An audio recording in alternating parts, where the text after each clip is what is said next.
Hi everyone, Miss Clingan here. I hope you joined me last time for part 1 of the magic finger. Did you enjoy it? Let's carry on now with part 2. I wonder what's going to happen. Let's read and find out. Late that night, after Philip and William had gone to bed, Mr. Greg went outside to get some wood for the fire. He was crossing the yard when all at once he heard the call of a wild duck in the sky. He stopped and looked up. The night was very still. There was a thin yellow moon over the trees on the hill, and the sky was filled with stars. Then Mr. Greg heard the noise of wings flying lower over his head, and he saw the 4 ducks, dark against the night sky, flying very close together. They were going around and around the house. Mr. Greg forgot about the firewood and hurried back indoors.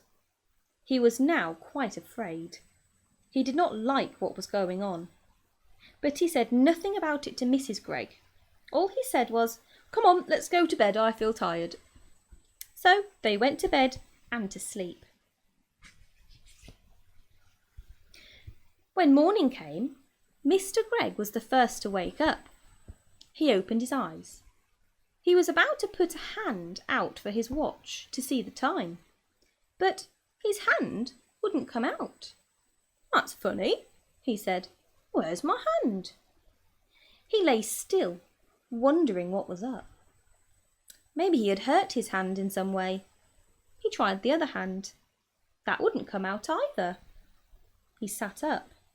Then, for the first time, he saw what he looked like. He gave a yell and jumped out of bed. Mrs. Greg woke up, and when she saw Mr. Greg standing there on the floor, she gave a yell too.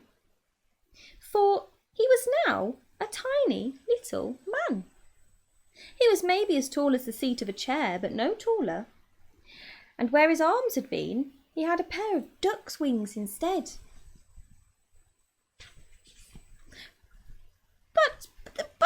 But, cried Mrs. Greg, going purple in the face. "My dear man, what's happened to you?" "What's happened to both of us, you mean?" shouted Mr. Greg. It was Mrs. Greg's turn now to jump out of bed. She ran to look at herself in the glass, but she was not tall enough to see into it. She was even smaller than Mr. Greg, and she too had got wings instead of arms. Oh, sobbed Mrs. Greg. "This is witch's work," cried Mr. Greg, and both of them started running around the room, flapping their wings.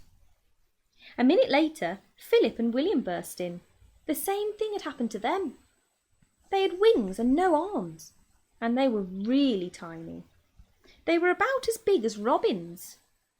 "Mama, Mama," chirruped Philip. "Look, Mama, we can fly." And they flew up into the air. "Come down at once," said Mrs. Greg. "You're much too high."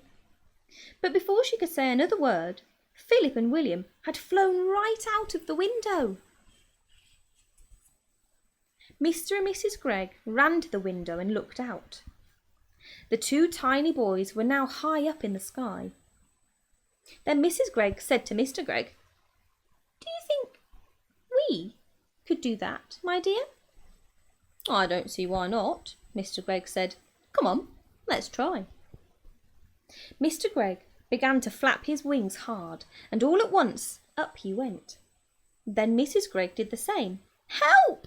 she cried as she started going up. "Save me!" "Come on," said Mr. Greg. "Don't be afraid." So out the window they flew, far up into the sky, and it did not take them long to catch up with Philip and William. Soon the whole family was flying around and around together. "Oh, isn't this lovely?" cried William. "I've always wanted to know what it feels like to be a bird." "Your wings are not getting tired, are they, dear?" Mr. Greg asked Mrs. Greg. "Not at all," Mrs. Greg said. "I could go on forever." "Hey, look down there," said Philip. Somebody is walking in our garden. I'm going to leave that one there today. Oh my goodness, they've turned into birds. Did you predict that? I certainly didn't. What do you think, or who do you think is walking in their garden? That's an interesting prediction today, isn't it? Join me again next time, we'll find out in part 3. Stay safe, stay happy and stay healthy, and I'll see you then. Bye.